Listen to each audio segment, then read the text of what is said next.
स्वागत है आपका दोस्तों बिहार न्यूज़ में। मैं फिरदौस गनी और आप देख रहे हैं केडीबी लाइव। दोस्तों आज हो चुका है 26 सितंबर 2025। तो आज की पूरे बिहार की टॉप न्यूज़ लेकर आए हैं आपके लिए। वीडियो शुरू करने से पहले आपसे रिक्वेस्ट है कि अगर आप पहली बार इस चैनल पर आए हैं तो चैनल को सब्सक्राइब करके बेल आइकन को प्रेस कर दीजिए और साथ ही साथ वीडियो को लाइक कर दीजिए, अपने दोस्तों के साथ शेयर भी कीजिए। तो चले चलते हैं आज की खबरों की ओर। दोस्तों आज बिहार न्यूज़ की शुरुआत सबसे पहले करेंगे कि इंतज़ार की घड़ी अब ख़त्म हो गई है, क्योंकि बिहार की 75 लाख महिलाओं के खाते में आज 10-10 हज़ार रुपये भेजे जाएंगे। दरअसल नीतीश सरकार ने बिहार की महिलाओं को आर्थिक रूप से सशक्त और फिर स्वावलंबी बनाने के लिए एक महत्वाकांक्षी कदम उठाया है। मुख्यमंत्री महिला रोजगार योजना के तहत प्रत्येक परिवार की एक पात्र महिला को स्वरोजगार मुहैया कराने के लिए 10 हज़ार रुपये की सहायता राशि मुहैया कराई जाएगी। योजना की शुरुआत 26 सितंबर को होने जा रही है, यानी कि आज। तो इंतजार की घड़ी खत्म हुई है। अब बिहार की वे महिलाएं जिन्होंने इसके लिए फॉर्म भरा है वे खाते में 10 हज़ार रुपये आने का इंतजार कर रही है। आज 26 सितंबर को आयोजित कार्यक्रम में प्रधानमंत्री मोदी ऑनलाइन जुड़ेंगे। मुख्यमंत्री नीतीश कुमार कार्यक्रम के मुख्य अतिथि होंगे। इसमें बिहार की 75 लाख महिलाओं के बैंक खाते में 10-10 हज़ार रुपये की राशि सीधे भेज दी जाएगी, अकाउंट में भेज दी जाएगी। दोस्तों Y+ सुरक्षा हटाए जाने से पप्पू यादव गुस्से में हैं। आपको बता दूं कि पूर्णिया के सांसद पप्पू यादव ने Y+ सुरक्षा हटाए जाने पर नाराजगी जाहिर की है। उन्होंने इस फैसले को लेकर के सीधे जदयू के कार्यकारी अध्यक्ष संजय झा पर ठिकरा फोड़ दिया। पप्पू यादव ने आरोप लगाया है कि संजय झा ने सम्राट चौधरी को मुख्यमंत्री बनाने के लिए अपनी पार्टी को बेच दिया है। इसको लेकर के पप्पू यादव ने सोशल मीडिया पर अपनी नाराजगी जाहिर की है। पप्पू यादव ने कहा कि 1 महीने पहले हमें Y+ सुरक्षा दी गई, यह 1 ही महीने में हटा दी गई। यह साजिश जेडीयू के बिकाऊ कार्यकारी अध्यक्ष संजय झा कर रहे हैं। उन्होंने कहा कि सम्राट चौधरी को मुख्यमंत्री बनवाने के लिए अपनी पार्टी को बेच दिया है। यह नीतीश जी के बेटे निशांत जी की सियासी संभावना का सौदा करके सम्राट के लिए सत्ता की सीढ़ी बना रहे हैं। उसे पता है कि भाजपा को किसी भी कीमत पर बिहार का मुख्यमंत्री नहीं बनने दूंगा, तो फिर मेरी जान का सौदा कर रहे हैं। जब मेरे रहते सीमांचल, कोसी और फिर मिथिला में बीजेपी को बेड़ा गर्क हो जाएगा। इसलिए 2 बड़ा पॉलिटिशियन और फिर 2 बड़ा ऑफिसर मिलकर के मेरी मौत का षड्यंत्र रच रहा है। दोस्तों अमित शाह के बिहार दौरे से पहले बीजेपी को बड़ा झटका लगा है। 4 बार के विधायक रहे दिग्गज नेता ने इस्तीफा दे दिया है। आपको बता दूं कि केंद्रीय गृह मंत्री अमित शाह के फॉरबिसगंज, अररिया के फॉरबिसगंज आगमन से पहले ही नरपतगंज विधानसभा का 4 बार प्रतिनिधित्व करने वाले पूर्व भाजपा विधायक जनार्दन यादव ने पार्टी से इस्तीफा दे दिया है। वह लंबे समय से पार्टी के सक्रिय सदस्य रहे हैं और साल 1977 में जनता पार्टी के टिकट पर पहली बार नरपतगंज से विधायक बने थे, लेकिन कम उम्र के कारण हाईकोर्ट के निर्देश पर उन्हें अयोग्य घोषित करके फिर से चुनाव हुआ था। वहाँ पर इसके बाद 1980 में हुए उपचुनाव में वे भाजपा से चुनाव जीते। 1980 के बाद 2000 और 2005 के विधानसभा चुनाव में विधायक बने। साल 2015 में उन्हें फिर से भाजपा ने टिकट दिया था, लेकिन वे हार गए। वहीं पर भाजपा से इस्तीफा देते हुए कहा कि बिहार में भ्रष्टाचार चरम पर है। थाना हो, प्रखंड कार्यालय या फिर अन्य सरकारी विभाग, बिना रिश्वत कोई भी काम नहीं हो रहा है। वर्तमान भाजपा विधायक जनता की सेवा में सक्षम नहीं है और कार्यालयों में कामकाज ठीक से नहीं हो रहा है। उन्होंने पार्टी द्वारा लगातार उपेक्षा पर भी नाराजगी जताई है और कहा कि जिले के पुराने भाजपा कार्यकर्ताओं और फिर नेताओं की कोई भी पूछ नहीं है। जब पूर्व विधायक होने के नाते क्षेत्र की जनता आज भी कई कार्यों से उनके पास पहुंचते हैं, लेकिन सरकारी कार्यालयों में बिना चरावे की कोई भी कार्य नहीं होता है। दोस्तों तेजस्वी यादव को असदुद्दीन ओवैसी ने खुली चुनौती दे दी है। बागियों को लेकर के जंग ऐलान कर दिया है सीमांचल में। आपको बता दूं कि बिहार विधानसभा चुनाव को लेकर के सियासी सरगर्मी तेज हो चुकी है। इस बीच बिहार के सीमांचल के दौरे पर आए असदुद्दीन ओवैसी ने आरजेडी प्रमुख लालू प्रसाद यादव और उनके बेटे तेजस्वी यादव पर जमकर के हमला बोला। उन्होंने आरोप लगाया है कि बिहार विधानसभा चुनाव से पहले गठबंधन को लेकर के उनकी पार्टी की ओर से किए गए आग्रह पर उन्होंने कोई भी जवाब नहीं दिया है। हमने कोई भी मंत्री पद की इच्छा नहीं जताई थी। वहीं पर असदुद्दीन ओवैसी ने कहा है कि AIMIM ने केवल बराबरी का दर्जा मांगा था, मंत्री पद की कोई इच्छा जाहिर नहीं की थी। हैदराबाद के सांसद असदुद्दीन ओवैसी किशनगंज जिले में एक रैली को संबोधित कर रहे थे। ये रैली उनकी 4 दिवसीय सीमांचल न्याय यात्रा का हिस्सा है। यह सीमांचल क्षेत्र में अच्छी खासी मुस्लिम आबादी है। असदुद्दीन ओवैसी ने कहा कि हमारे बिहार प्रदेश अध्यक्ष अख्तरुल इमान ने लालू प्रसाद यादव और फिर तेजस्वी यादव को 3 पत्र लिख करके इंडिया गठबंधन में शामिल करने की इच्छा जताई थी। उन्होंने कहा कि हमने केवल 6 सीट की मांग की थी, हमें किसी मंत्री पद की भी चाहत नहीं थी। असदुद्दीन ओवैसी ने कहा है कि हमारी केवल यही मांग थी कि हमें बराबर का दर्जा मिले। गुलाम की तरह व्यवहार न किया जाए, लेकिन अब तक उनकी ओर से कोई भी जवाब नहीं आया है। वहीं पर आरजेडी की उपेक्षा को दोषी ठहराते हुए असदुद्दीन ओवैसी ने कहा कि बिहार में मुस्लिम समुदाय के पास अपनी कोई भी ठोस नेतृत्वकारी ताकत नहीं है। उन्होंने कहा कि यादव, कुशवाहा, कुर्मी, मांझी, राजपूत और फिर पासवान यानी हर जाति के अपने नेता है, लेकिन मुसलमानों का कोई भी अपना नेता नहीं है। वहीं पर हैदराबाद के सांसद असदुद्दीन ओवैसी ने सवाल किया है कि जब मुख्यमंत्री तेजस्वी यादव जब मुख्यमंत्री बनने का ख्वाब देख सकते हैं तो फिर सीमांचल का कोई युवा नेता क्यों नहीं बन सकता है। असदुद्दीन ओवैसी ने कहा है कि उनकी पार्टी ने यह पहल इसलिए की ताकि उन पर बीजेपी की मदद करने के आरोप न लगे। उन्होंने कहा है कि आरजेडी की ओर से सही प्रतिक्रिया नहीं आने से यह साफ हो जाएगा कि वास्तव में बीजेपी की मदद कौन कर रहा है। दोस्तों, जनसुराज पार्टी ने बिहार सरकार के मंत्री अशोक चौधरी का काला चिट्ठा सबके सामने रखा है। पार्टी ने मुख्यमंत्री नीतीश कुमार से मांग करते हुए कहा कि अशोक चौधरी से वे जवाब मांगे या उनके विरुद्ध कार्रवाई करे।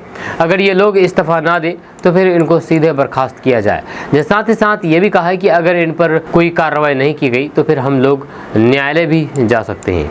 दरअसल जनसुराज पार्टी के मुख्यालय में प्रेस वार्ता का आयोजन किया, जिसमें पार्टी ने बिहार सरकार के मंत्री अशोक चौधरी पर प्रशांत किशोर द्वारा लगाए गए आरोपों के संबंध में अशोक चौधरी का काला चिट्ठा रखते हुए प्रदेश अध्यक्ष मनोज भारती ने कहा कि प्रशांत किशोर जब अशोक चौधरी पर आरोप लगाए थे तब सत्ता पक्ष की ओर से कहा गया कि सबूत कहाँ है। हम बताना चाहते हैं कि इतने सबूत है कि सभी पेश नहीं कर सकते, इसलिए आज कुछ डॉक्यूमेंट्स आपके सामने रख रहे हैं। हमारा उद्देश्य है कि जनता को सच्चाई बताई जाए। जनता से मांग है कि इनके साथ न्याय करें। वहीं पर प्रेस वार्ता के दौरान प्रदेश महासचिव ने अशोक चौधरी की पत्नी नीता केसरट चौधरी को और फिर मानव वैभव विकास ट्रस्ट द्वारा कई महंगी जमीनों की खरीद मामले पर कागजी साक्ष्य पेश किए हैं। उन्होंने बताया है कि नीता केसकर चौधरी ने 2021 और 2022 में दिलीप मित्तल और फिर राकेश अग्रवाल नाम के बिल्डरों से 2 प्रॉपर्टी की खरीद की। उन्होंने एक में अपनी पहचान में पति अशोक चौधरी का नाम दिया, जबकि दूसरे में अशोक चौधरी का नाम छुपा करके अपने पिता का नाम दिया। यहाँ इन दोनों प्रॉपर्टी की खरीद में करीब 7 करोड़ रुपए का खर्च किए गए। दोस्तों, नीतीश सरकार ने बड़ा ऐलान किया है। युवाओं के लिए 10,327 नए पदों का सृजन किया है।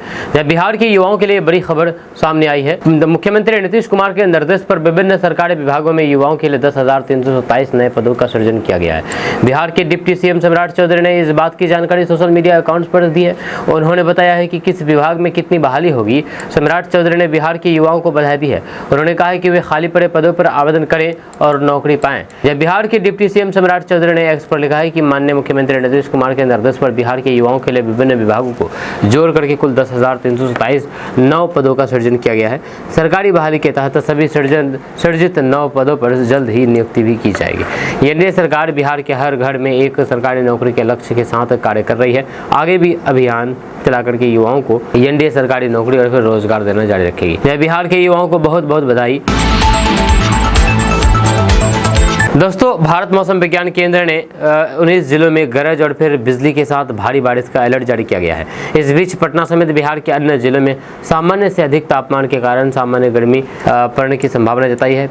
पिछले 24 घंटे के दौरान औरंगाबाद में बारिश दर्ज की गई है। वहीं पर पटना के अलावा कैमूर, रोहतास, औरंगाबाद, गया, सुपौल, अररिया और फिर किशनगंज सहित कई अन्य जिलों में भी अगले कुछ दिनों तक हल्की सी भारी बारिश होने की संभावना है। वहीं पर मौसम विभाग ने 2 अक्टूबर तक बिहार भर में बारिश का अनुमान जताया है, जिसके बाद मौसम की स्थिति में धीरे धीरे सुधार होने की उम्मीद है। वहीं पर 27 सितंबर बिहार के मध्य और फिर पूर्वी भागों में 1 या फिर 2 स्थानों पर गरज, बिजली गिरने और फिर तेज हवाएं चलने की संभावना है। वहीं पर 28 सितंबर को बिहार के अधिकांश जिलों में 1 या फिर 2 स्थानों पर गरज, बिजली गिरने और फिर तेज हवाएं चलने की संभावना है। 29 सितंबर को किशनगंज, नवादा, बांका और फिर कटिहार जिलों में 1 या फिर 2 स्थानों पर भारी बारिश की संभावना है। वहीं पर 30 सितंबर को बिहार के मध्य और फिर पूर्वी भागों में 1 या फिर 2 स्थानों पर गरज, बिजली गिरने और फिर तेज हवाएं चलने की संभावना है। वहीं पर 1 अक्टूबर को बिहार के अधिकांश जिलों में 1 या फिर 2 स्थानों पर गरज, बिजली गिरने और फिर तेज हवाएं चलने की संभावना है। दोस्तों, जेडीयू के राष्ट्रीय महासचिव और ग्रामीण कार्य मंत्री अशोक चौधरी ने कहा कि जनसुराज ने उन पर जो आरोप लगाए हैं वे सभी निराधार है। मेरी छवि को धूमिल करने के उद्देश्य से तथ्यों को तोड़ मरोड़ करके प्रस्तुत किया जा रहा है। जनता को गुमराह करने के ऐसे किसी भी प्रयास को बर्दाश्त नहीं किया जाएगा और सच्चाई, न्यायालय एवं जनमानस के सामने खुद उजागर होगी। वहीं पर अपनी धर्मपत्नी के नाम पर किए गए तथाकथित भ्रम खुलासे पर प्रतिक्रिया व्यक्त करते हुए कहा कि मेरी पत्नी से संबंधित संपत्ति, निवेश अथवा ऋण का यानी कि लोन का हर वितरण पहले से ही मेरी वार्षिक संपत्ति विवरणी में दर्ज है, जो सार्वजनिक अभिलेख का हिस्सा है और बिहार के प्रत्येक नागरिक के लिए सहज रूप से उपलब्ध है। उन्होंने कहा कि जिस जानकारी को खुलासा बता करके प्रस्तुत किया जा रहा है वह दरअसल वर्षों से सार्वजनिक डोमेन में मौजूद है, जहां ऐसे तथ्यों को सनसनीखेज ढंग से पेश करना केवल जनता को गुमराह करने और धार्मिक प्रचार फैलाने का एक असफल प्रयास है। वहीं पर अशोक चौधरी ने स्पष्ट कर दिया है कि जहां तक किसी संस्था से उनके जुड़ाव का प्रश्न उठाया जा रहा है वह उनके द्वारा खुद यहां स्वीकार किया जा रहा है कि इसके समर्थन में कोई ठोस साक्ष्य मौजूद नहीं है और केवल परिस्थितिजन्य बातों के आधार पर कयास लगाए जा रहे हैं। उन्होंने कहा कि जिस संस्था से उनका ना तो प्रत्यक्ष और फिर ना ही अप्रत्यक्ष कोई लेना देना है उस पर टिप्पणी करना सरासर हास्यास्पद और निरर्थक है। उनकी बेटी की संपत्ति पर सवाल उठाए जा रहे हैं। इस संबंध में सभी विवरण पूर्व में ही सार्वजनिक रूप से शेयर किया जा चुका है। दोस्तों, बिहार के मुख्यमंत्री नीतीश कुमार के बोल लालू के लिए बिगड़ गए हैं। जब लालू प्रसाद के बारे में कहा कि आपने शासनकाल में कुछ किया था जी, जब हटने लगा अपनी पत्नी को बना दिया, जब पहले की सरकार ने कोई काम नहीं किया जी, जब पहले बिहार का बहुत बुरा हाल था जी। आज 24 नवंबर 2005 जब 24 नवंबर 2005 को एनडीए की सरकार बनी जी, तब से हम लोग बिहार के विकास में लगे हुए हैं। सभी क्षेत्र में तेजी से विकास हो रहा है जी। दरअसल नीतीश कुमार खगड़िया में एक भाषण पढ़ रहे थे। इसी दौरान जब वो अपने से बिना लिखे बोलने की कोशिश करने लगे तो फिर लालू प्रसाद यादव के बारे में बोलने के दौरान गड़बड़ बोल गए।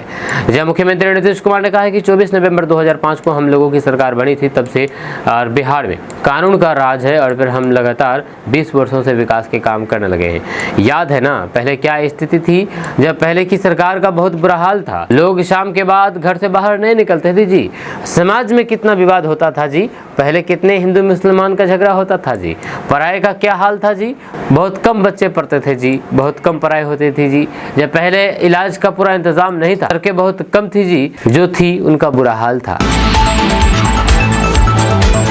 दोस्तों, जेडीयू ने तेजस्वी यादव को क्रेडिट चोर बताया है। जी हाँ, क्रेडिट चोर। दरअसल जेडीयू ने नेता प्रतिपक्ष तेजस्वी यादव को क्रेडिट चोर कहा है। जेडीयू प्रदेश अध्यक्ष उमेश सिंह कुशवाहा ने कहा है कि नेता प्रतिपक्ष तेजस्वी यादव के पास 17 महीने के झूठे ढोल पीटने के अलावा कोई ठोस मुद्दा नहीं है। उन्होंने कहा है कि झूठे श्रेय की राजनीति को जनता कभी स्वीकार नहीं करेगी। लोकसभा और फिर विधानसभा उपचुनाव में भी वो इसी झूठ के सहारे जनता को भ्रमित करने का प्रयास कर रहे थे, लेकिन परिणाम सबके सामने है। वहीं पर जेडीयू प्रदेश अध्यक्ष ने कहा कि ये राजनीति की विडंबना है कि जिनके माता पिता ने पूरे 15 वर्ष तक बिहार पर शासन किया, वे आज उन 15 वर्षों की चर्चा करने से बचते हैं, केवल 17 महीने का झूठा राग अलापते रहते हैं। इससे स्पष्ट है कि तेजस्वी यादव स्वयं मान चुके हैं कि उनके माता पिता के 15 वर्षों का शासन हर मोर्चे पर असफल रहा। तेजस्वी यादव आगामी चुनाव में संभावित हार की घबरा करके राजनीतिक हताश में आधारहीन और अनर्गल प्रलाप कर रहे हैं। जदयू प्रदेश अध्यक्ष ने कहा कि राजद और फिर कांग्रेस का राजनीतिक अतीत सदैव दलित और फिर अति पिछड़ा विरोधी रहा है। उनकी नीतियों और फिर योजनाओं में कभी इन समाजों के हितों की कोई भी प्राथमिकता नहीं रही। बिहार की महिलाएं अकल में, मुख्यमंत्री नकल में नंबर 1, ये कहना है तेजस्वी यादव का। एक कार्यक्रम के दौरान तेजस्वी यादव ने महिलाओं को संबोधित करते हुए कहा है कि बिहार की महिलाएं अकल में नंबर 1 है, लेकिन वर्तमान मुख्यमंत्री नकल में नंबर 1 है। तेजस्वी यादव ने अपनी पार्टी की माई बहन मान योजना की घोषणा की है, जिसके तहत हर महिला को हर महीने 25 रुपए देने का वादा किया गया। उन्होंने आरोप लगाया है कि उनकी इस घोषणा से घबरा करके वर्तमान सरकार ने जल्दबाजी में महिलाओं को 10,000 रुपए देने की घोषणा कर दी है। उन्होंने कहा कि माई बहन मान योजना के तहत हर महीने महिलाओं को 25 रुपए दिए जाएंगे। विधवा और बुजुर्ग पेंशन को 1500 रुपए प्रतिमाह करने का वादा भी किया है। छात्रों के लिए स्कॉलरशिप, ग्रेजुएट और फिर पोस्ट ग्रेजुएट छात्रों के लिए विशेष स्कॉलरशिप का वादा किया है। वहीं पर तेजस्वी यादव ने आगे कहा है कि उनकी सरकार बनने पर गैस सिलेंडर की कीमत 500 रुपए होगी और हर परिवार को 200 यूनिट तक बिजली मुफ्त दी जाएगी। उन्होंने वर्तमान सरकार पर नकल करने का आरोप लगाया है, जिसने केवल 125 यूनिट बिजली मुफ्त देने का ऐलान किया है। वहीं पर तेजस्वी यादव ने कहा है कि बिहार में महिलाओं का मान सम्मान बढ़ाने और उन्हें निर्णय लेने की प्रक्रिया में शामिल किया जाएगा। उन्होंने महिलाओं की आर्थिक और फिर सामाजिक स्थिति में सुधार के लिए कई योजनाओं की घोषणा की है। दोस्तों, प्रशांत किशोर राजनीति के नए चाणक्य माने जाते हैं, ये उनके विरोधी भी स्वीकार करते हैं। लेकिन बिहार की राजनीति में कूद चुके प्रशांत किशोर चाणक्य के तौर पर एनडीए में चंद्रगुप्त भी तलाश चुके हैं और ये खुले तौर पर दिखने भी लगा है।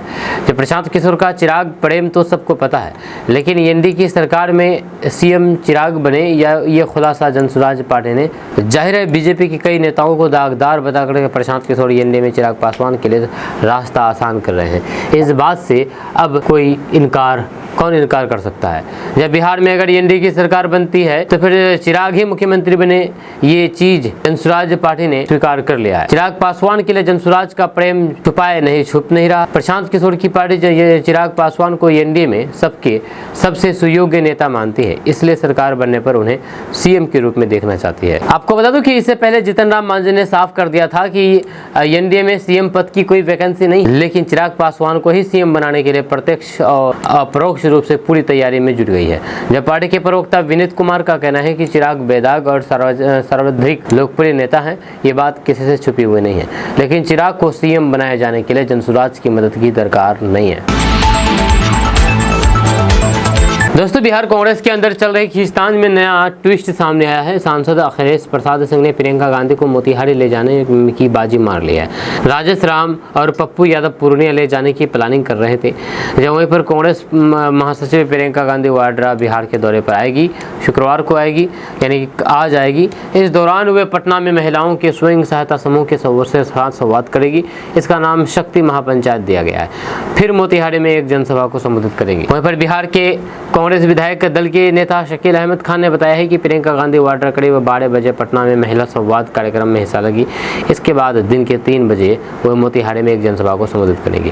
प्रियंका गांधी वाड्रा का लगभग 1 महीने में बिहार का दूसरा दौरा होगा। उनकी पिछली यात्रा अगस्त में वोटर अधिकार यात्रा के लिए हुई थी, जिसमें उनके भाई और फिर लोकसभा में विपक्ष के नेता राहुल गांधी ने एक पखवाड़े के भीतर 25 जिलों की 1300 किलोमीटर से अधिक की दूरी तय की थी। दोस्तों, बिहार में सीमांचल न्याय यात्रा के क्रम में एआईएमआईएम सुप्रीमो असदुद्दीन ओवैसी किशनगंज से अररिया के जोकीहाट पहुंची और जोकीहाट रानी चौक पर एक सभा को संबोधित किया।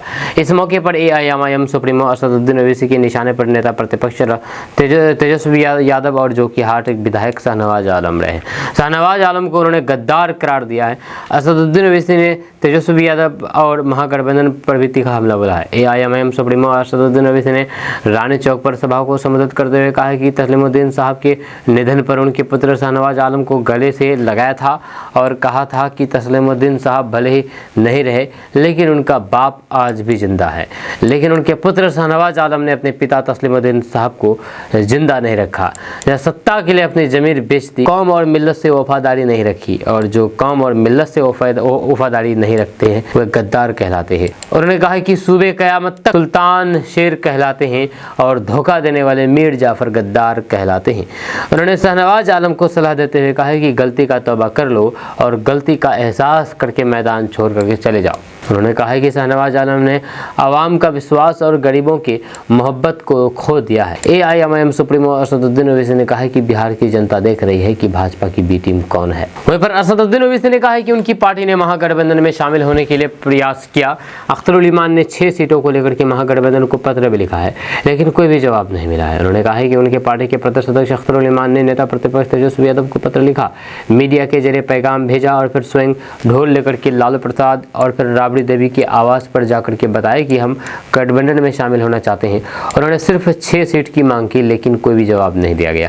असदुद्दीन ओवैसी ने कहा कि हमने अपना फर्ज निभाया है, लेकिन बिहार की जनता देख रही है कि भाजपा को कौन कामयाब करना चाहता है। वहीं पर असदुद्दीन ओवैसी के अलावा प्रदेश अध्यक्ष अख्तरुल ईमान और फिर स्थानीय नेताओं ने भी सभा को संबोधित किया। दोस्तों, एसआईआर प्रक्रिया में कटे नामों पर सुनवाई की डेट समाप्त हो चुकी है। अब 30 सितंबर को फाइनल डेटा रिलीज होगा। आपको बता दें कि चुनाव आयोग की ओर से विधानसभा चुनाव को लेकर के कराए गए मतदाता सूची के एसआईआर प्रक्रिया के दौरान कटे गए नामों पर सुनवाई की तिथि समाप्त हो गई है। आयोग की ओर से जारी दिशा निर्देश के अनुसार पहले से अब 25 सितंबर तक निर्वाचक निबंधन अधिकारियों को कटे हुए नामों को लेकर के दावे आपत्तियों से संबंधित अपील सुनने एवं निष्पादित करने का दायित्व दिया गया था, और अब संबंधित तिथि समाप्त होने के बाद डेटा सत्यापन के साथ ही अंतिम रूप प्रिंटिंग के लिए भेजा जाएगा। दोस्तों, माई बहन मान योजना के बाद अब तेजस्वी यादव ने मां योजना की घोषणा की है।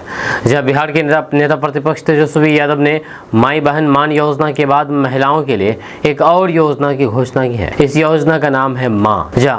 पटना वेटरनरी कॉलेज ग्राउंड में महिला संवाद कार्यक्रम के दौरान उन्होंने इस योजना के बारे में बताया है। तेजस्वी यादव ने अंग्रेजी के 3 अक्षरों वाली योजना मां में एम का मतलब मकान, ए का मतलब आदमी और दूसरा ए का मतलब होता है अन्न। उन्होंने कहा कि हमारी सरकार बनते ही सभी को ये तीनों चीजें उपलब्ध होगी। इससे पहले महिला संवाद कार्यक्रम में तेजस्वी यादव से सुनने के लिए हजारों महिलाएं पहुंची थी। तेजस्वी ने कहा कि सभी महिलाओं को माई बहन मान योजना का लाभ दिया जाएगा। उन्होंने बिहार की महिलाओं को सबसे समझदार बताया है। दोस्तों, प्रशांत किशोर के खिलाफ बिहार बीजेपी का कागज खोजी अभियान शुरू हुआ है। जी हां, जनसुराज के नेता प्रशांत किशोर ने जहां एनडीए की कई नेताओं पर भ्रष्टाचार के आरोप लगाए हैं, वहीं भाजपा ने भी अब प्रशांत किशोर के खिलाफ मोर्चा खोल दिया है। भाजपा के प्रवक्ता कुंतल कृष्ण ने जनसुराज के संस्थापक प्रशांत किशोर से सवाल पूछा है कि उन्होंने पटना में 9 करोड़ की संपत्ति खरीदने के लिए पैसे कहां से लाए। पटना में कुंतल कृष्ण ने कहा कि प्रशांत किशोर राजनीति में एक बहलिया है। राजनीति में सवाल करने में कोई दिक्कत नहीं है। यह सवाल करना स्वस्थ राजनीतिक परंपरा है, लेकिन दूसरों को बेईमान का सर्टिफिकेट देने से पहले उन्हें अपनी ईमानदारी का भी प्रमाण देना पड़ेगा।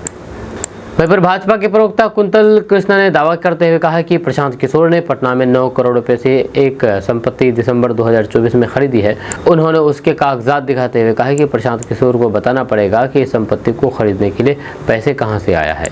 उन्होंने सवाल करते हुए कहा कि HDFC के 2 अकाउंट, जिसमें एक से 8 करोड़ रुपये और एक अकाउंट से बचे हुए राशि भेजी गई है, यह किसके अकाउंट है। प्रशांत किशोर पर झूठ बोलने का भी बीजेपी ने आरोप लगाया है। उन्होंने साफ लहजे में कहा है कि प्रशांत किशोर झूठ बोलते हैं। भाजपा के नेता ने सीधा सवाल करते हुए कहा कि प्रशांत किशोर को ये तो बताना होगा कि किस सोर्स से इस संपत्ति को खरीदने के पैसे मिले और कहां से ये पैसा आ रहा है। दोस्तों, बीजेपी के 5 ऐसे नेता हैं जो बिहार के अलग अलग इलाकों का जिम्मा संभालेंगे। दरअसल बात है कि बिहार प्रदेश अध्यक्ष डॉक्टर दिलीप कुमार जायसवाल ने एक पत्र जारी किया है। इसमें पार्टी के राष्ट्रीय अध्यक्ष JP नड्डा के निर्देश पर 5 नेताओं को अलग अलग क्षेत्रों की जिम्मेदारी सौंपी गई है। अब सवाल है कि आखिर किसे कहां की जिम्मेदारी दी गई। तो आपको बता दें कि पार्टी ने इन अनुभवी नेताओं को उनके संगठनात्मक क्षमता और फिर क्षेत्रीय समझ के आधार पर नियुक्त किया है। सौंपी गई जिम्मेदारियों के अनुसार महेंद्र सिंह को मिथिला और तिरहुत का प्रभार बनाया गया है। वहाँ पर अरविंद मेनन चंपारण और सारण क्षेत्र की कमान संभालेंगे। वहाँ पर मगध और शाहबाद इलाके की जिम्मेदारी ऋतुराज सिन्हा को दी गई है, जबकि प्रदीप वर्मा को भागलपुर, कोसी और फिर पूर्णिया जैसे उत्तरी और फिर पूर्वी बिहार के क्षेत्रों को साधने की जिम्मा मिला है। सबसे बड़े और फिर व्यापक क्षेत्र है जिसमें पटना, मुंगेर, बेगूसराय और नालंदा शामिल है। इसकी जिम्मेदारी असीम गोयल को सौंपी गई है। दोस्तों, मुख्यमंत्री नीतीश कुमार ने भागलपुर के कहलगांव अनुमंडल के अंतर्गत तिलहन खजूरिया पंचायत में कार्यकर्ताओं के साथ संवाद किया। हालांकि इस दौरान शिक्षक अभ्यर्थियों ने जमकर के हंगामा किया। जब सीएम जब सभा को संबोधित कर रहे थे, तभी VIP गैलरी के ठीक बाद ट्राई-4 के दर्जनों अभ्यर्थी नारेबाजी करने लगे। सभी ने हाथों में तख्ती अपना लेकर के विरोध जताया। अभ्यर्थियों ने सीट नहीं बढ़ेगी तो फिर वोट नहीं लिखे स्लोगन के साथ मुख्यमंत्री के सामने जमकर के बवाल काटा। इन लोगों का कहना है कि वह 1,20,000 सीटों पर ट्राई-4 का विज्ञापन और आचार संहिता से पहले जारी करे।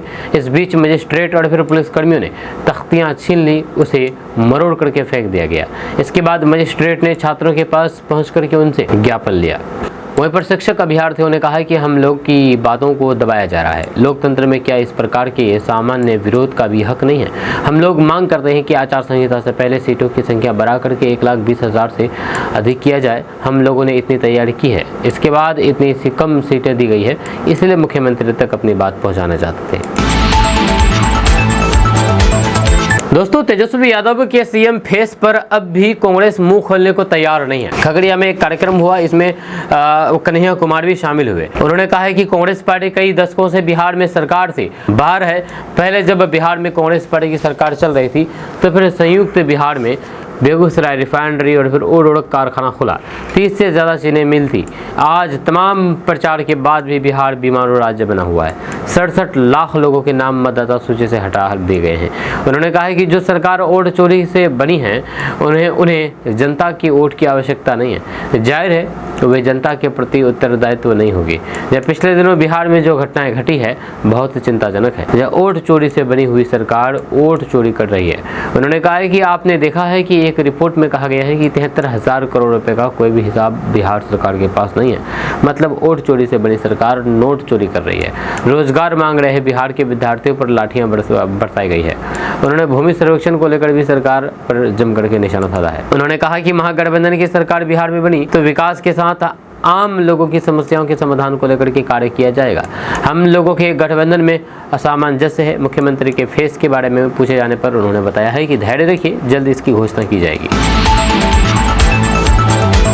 दोस्तों, असदुद्दीन ओवैसी ने फिलिस्तीन के जरिए मुस्लिम कार्ड खेला है। उन्होंने कहा कि हमें साथ नहीं लिया तो चुनाव में भुगतना पड़ेगा, नतीजा भुगतना पड़ेगा। तो आपको बता दूं कि IMM सुप्रीमो असदुद्दीन ओवैसी मिल्लत की दुहाई देते नजर आ रहे हैं। उनके भाषणों में सीमांचल की मुसलमानों की पसमानदगी का जिक्र होता है। मुस्लिम वोटरों को लुभाने में वे कोई कोर कसर नहीं छोड़ रहे हैं। इसे लेकर कि वे मुस्लिम बादशाह और फिर राजनेताओं का भी सहारा लेने से पीछे नहीं हट रहे हैं। अपनी न्याय यात्रा के क्रम में किशनगंज के कोचाधामन पहुंचे असदुद्दीन ओवैसी ने किशनगंज प्रखंड के हलीम चौक तथा मस्तान चौक पर लोगों से मिलकर के यात्रा की शुरुआत की। वहीं पर कोचाधामन प्रखंड के रहमतपरा, कैदलामानी, सोनथा और फिर शीतलनगर में सभा किया। इस दौरान उन्होंने फिर वही मुस्लिम कार्ड खेलते हुए कहा कि बिहार में सभी जाति का अपना रहनुमा है और फिर वे उसके बेहतरी के लिए नेतृत्व करता है, लेकिन मुसलमानों का कोई भी रहनुमा नहीं है।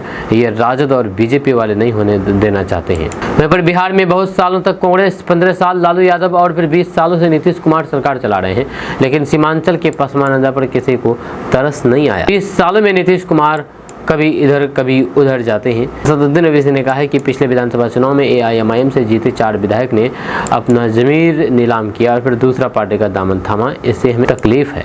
अपने संबोधन में उन्होंने फिलिस्तीन के लोगों की सलामती को लेकर के दुआ किया और कहा कि शुरू से भारत फिलिस्तीन के साथ रहा है, लेकिन जब से मोदी सरकार में है ये इजराइल का हमदर्द बने हुए हैं। उन्होंने कहा कि जब भी प्रधानमंत्री मोदी जी सीमांचल आते हैं तो फिर सिर्फ घुसपैठियों पर ही भाषण देते हैं। मैं मोदी जी से कहना चाहता हूँ कि अब आप जब भी सीमांचल आइए तो फिर सीमांचल के मुसलमानों को घुसपैठिए मत बोलिए। वहीं पर असदुद्दीन ओवैसी ने कहा है कि हम नहीं चाहते हैं कि बिहार में दोबारा NDA की सरकार बने। इसे रोकने के लिए हमारे रियासती सदर अख्तरुल ईमान ने राजद सुप्रीमो लालू प्रसाद यादव को पत्र लिखा और फिर ढोल बजा करके महागठबंधन में शामिल करने की मांग की, लेकिन अपने को धर्मनिरपेक्ष कहने वालों ने हमें नजरअंदाज किया है और फिर अब उन्हें इसका नतीजा तो भुगतना पड़ेगा। हम सीमांचल का विकास चाहते हैं। दोस्तों, बिहार विधानसभा चुनाव से पहले नेताओं का एक दूसरे पर वार पलटवार जारी है। जब पटना के सदाकत आश्रम में कांग्रेस कार्य समिति की बैठक हुई कल, इसमें पार्टी के राष्ट्रीय अध्यक्ष मल्लिकार्जुन खड़गे ने कहा कि NDA गठबंधन में आंतरिक कलह अब खुल करके सामने आई है। वहीं पर नीतीश कुमार को बीजेपी ने मानसिक रूप से रिटायर कर दिया है। बीजेपी अब उन्हें बोझ मानने लगी है। इस पर अब भारतीय जनता पार्टी ने पलटवार किया। बिहार बीजेपी प्रदेश अध्यक्ष डॉक्टर दिलीप कुमार जायसवाल ने पत्रकारों को हंसते हुए कहा कि खड़गे जी की क्या स्थिति है, ये माइक पर नहीं बोलना चाहता हूँ। जब कुछ महीने पहले बिहार में ही वे बोले थे जिसको जाना है जाए, मैं खाली कुर्सी पर ही भाषण दूंगा, तो फिर कम से कम इतनी खराब स्थिति तो किसी की नहीं है। वहीं पर राहुल गांधी पर दिलीप जायसवाल ने निशाना साधते हुए कहा है कि आज़ादी के 70 से 80 साल के बाद CWC की मीटिंग पटना में की है। जहाँ राहुल गांधी को इतने दिनों तक बिहार और फिर बिहार के पिछड़ा अति पिछड़ा की याद नहीं आई। बिहार के लोग जानते हैं कि कांग्रेस चुनाव के समय झूठा वादा और फिर नाटक करने का काम करती है। यह इतने दिनों तक कहाँ थे? आज इनको दलित और फिर अति पिछड़ों को याद आ रही है। ये सिर्फ वादा करते हैं, हम वादों को जमीन पर उतारने का काम करते हैं। दोस्तों, बिहार में फिर से नीतीश कुमार की सरकार बनी तो फिर हर घर की छत पर सोलर प्लांट लगाया जाएगा। मुख्यमंत्री नीतीश कुमार ने घोषणा की है। चुनावी वर्ष में बिहार के मुख्यमंत्री नीतीश कुमार लगातार कई घोषणा कर चुके हैं, जिसमें अब मुख्यमंत्री नीतीश कुमार ने बिहार में बिजली की स्थिति में आए भारी सुधार को रेखांकित करते हुए बड़ा दावा किया है। उन्होंने कहा कि उनकी सरकार के कार्यकाल में बिजली की उपलब्धता में अभूतपूर्व वृद्धि हुई है, जबकि लालू राबड़ी के शासनकाल में स्थिति बेहद खराब थी। मुख्यमंत्री नीतीश कुमार ने कहा कि लोगों को वर्तमान में 125 125 यूनिट तक मुफ्त बिजली दी जा रही है। उन्होंने अगले कार्यकाल में प्रत्येक घर की छत पर सौर ऊर्जा संयंत्र लगाने का वादा भी किया है ताकि बिहार में ऊर्जा आत्मनिर्भरता को बढ़ावा मिल सके। मुख्यमंत्री नीतीश कुमार ने अपने भाषण में लालू राबड़ी के 15 साल के शासनकाल की तुलना अपनी सरकार के कार्यकाल से की है। उन्होंने याद दिलाया है कि 2005 से पहले पटना जैसे बड़े शहर में भी मुश्किल से 8 घंटे बिजली मिल पाती थी। ग्रामीण क्षेत्रों में स्थिति और भी बदतर थी, जहां पर बिजली एक दुर्लभ वस्तु थी। उन्होंने कहा है कि आज बिहार के हर गांव और फिर हर घर में बिजली पहुंच चुकी है और फिर लोग 22 से 24 घंटे बिजली का उपयोग कर पा रहे हैं। ये सुधार न केवल शहरों तक सीमित है बल्कि सुदूर गाँव तक भी पहुँचा है। मुख्यमंत्री नीतीश कुमार ने अपनी सरकार की उपलब्धियों में मुफ्त बिजली योजना का भी जिक्र किया है। उन्होंने बताया है कि सरकार 125 यूनिट तक मुफ्त बिजली प्रदान कर रही है, जिससे गरीब और फिर मध्यम वर्ग के परिवारों को बड़ी राहत मिली है। इसके अलावा उन्होंने भविष्य के लिए अपनी महत्वाकांक्षी योजनाओं को भी शेयर किया है। दोस्तों, प्रशांत किशोर ने मुस्लिम वोटरों को लेकर की आरजेडी को चुनौती दे दी है। कहा कि टिकट में समझौता करें। जहां चुनाव के बीच प्रशांत किशोर ने आरजेडी को मुस्लिम वोटरों को लेकर के खुली चुनौती दे दी है। गया में आयोजित कार्यक्रम में प्रशांत किशोर ने अपने बयान में कहा है कि बिहार में जो भी राजनीतिक दल खुद को मुसलमानों का प्रतिनिधि या फिर नेता मानते हैं, उन्हें स्पष्ट रूप से नीति तय करनी चाहिए। प्रशांत किशोर ने कहा कि जनसुराज अपनी तरफ से घोषणा कर रहा है कि जिस भी सीट से वे मुसलमानों को प्रत्याशी बनाएंगे, वहां से जनसुराज किसी अन्य मुसलमानों को उम्मीदवार नहीं बनाएगा। उन्होंने आरजेडी को चुनौती देते हुए कहा कि यदि उनकी मुस्लिम वोटरों को लेकर के भाजपा को हराने की इतनी चिंता है, तो फिर उन्हें भी घोषणा कर देनी चाहिए कि जहां से जनसुराज मुसलमान उम्मीदवार खड़ा करेगा, वहां से वे मुसलमान उम्मीदवार नहीं उतारेंगे। वहीं पर प्रशांत किशोर ने अपने भाषण में यह भी कहा कि वे जानते हैं कि आरजेडी ऐसा कदम नहीं उठाएगा। उनका ये बयान चुनावी रणनीति और फिर मुस्लिम वोटरों के बंटवारे को लेकर के राजनीतिक गलियारों में चर्चा का विषय बन गया है। प्रशांत किशोर का उद्देश्य स्पष्ट है कि मुस्लिम वोटरों का सही इस्तेमाल और वितरण सुनिश्चित किया जाए और फिर भाजपा को हराने के लिए गठबंधन की रणनीति में बाधा न आए। दोस्तों, क्या आपको पता है कि लालू प्रसाद यादव से पहले बिहार का सीएम कौन था, जिसे हरा करके लालू प्रसाद यादव बिहार की गद्दी पर बैठे थे? अगर आपको नहीं पता है तो चलिए आपको बताते हैं। दरअसल बिहार विधानसभा चुनाव 2025 होने वाले हैं। इस बार बिहार की 243 विधानसभा सीटों पर कई नए चेहरे अपनी किस्मत आजमाते नजर आने वाले हैं। बिहार में कई दिग्गजों ने सालों से हार जीत का चेहरा देखा है। यहाँ की राजनीति में 1990 का साल एक ऐतिहासिक मोड़ पर लेकर आया। इसी साल पहली बार लालू प्रसाद यादव ने बिहार की सत्ता संभाली और मुख्यमंत्री बने। लेकिन आखिर उनसे पहले बिहार का मुख्यमंत्री कौन था और लालू ने किसे हरा करके गद्दी हासिल की थी? तो आपको बता दूं कि 1980 के दशक के आखिरी तक बिहार की राजनीति कांग्रेस के इर्द गिर्द घूमती रही थी। 1985 के चुनाव में कांग्रेस नेता डॉक्टर भागवत झा आजाद मुख्यमंत्री बने, लेकिन जल्द ही आंतरिक खींचतान और फिर अस्थिरता ने उनकी सरकार को प्रभावित किया। इसके बाद कई बार नेतृत्व परिवर्तन हुआ।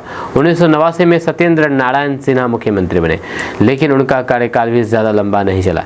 दिसंबर 1989 में सत्ता की कमाल एक बार फिर से डॉक्टर जगन्नाथ मिश्रा के हाथों में आई, जिन्होंने तीसरी बार मुख्यमंत्री पद की शपथ ली। लेकिन ये दौर कांग्रेस के लिए आसान नहीं था। जनता ने भ्रष्टाचार और बदहाली को लेकर के गुस्सा थी जनता में। ऐसे में 1990 के विधानसभा चुनाव में जनता दल ने उभर करके नया समीकरण बनाया। जनता दल ने करिश्माई नेता लालू प्रसाद यादव को आगे करके चुनाव लड़ा। लालू ने अपनी सशक्त चुनावी रणनीति, पिछड़े वर्गों की राजनीति और फिर छात्र आंदोलन की पृष्ठभूमि के दम पर जनता का समर्थन हासिल किया। चुनाव नतीजे में जनता दल को अच्छी बढ़त मिली और फिर कांग्रेस सत्ता से बाहर हो गई। नतीजतन 10 मार्च 1990 को लालू प्रसाद यादव ने बिहार के 18वें मुख्यमंत्री के रूप में शपथ ली। इस तरह उन्होंने डॉक्टर जगन्नाथ मिश्रा की कांग्रेस सरकार को पराजित करके सत्ता पर कब्जा कर लिया। पर लालू प्रसाद यादव का मुख्यमंत्री बनना केवल राजनीतिक बदलाव नहीं था, बल्कि ये सामाजिक न्याय और फिर मंडल राजनीति का उदय भी था। इससे पहले बिहार की सत्ता पर ऊपरी जातियों का प्रभाव माना जाता था, लेकिन लालू प्रसाद यादव ने पिछड़े वर्गों और फिर वंचित तबकों को सीधे राजनीति के केंद्र में ला दिया। 1990 का चुनाव और लालू की जीत ने बिहार की राजनीति का चेहरा पूरी तरीके से बदल दिया। कांग्रेस जो लंबे समय से बिहार की सत्ता में थी, हाशिए पर चली गई और जनता दल के नेतृत्व में एक नए राजनीतिक युग की शुरुआत हुई।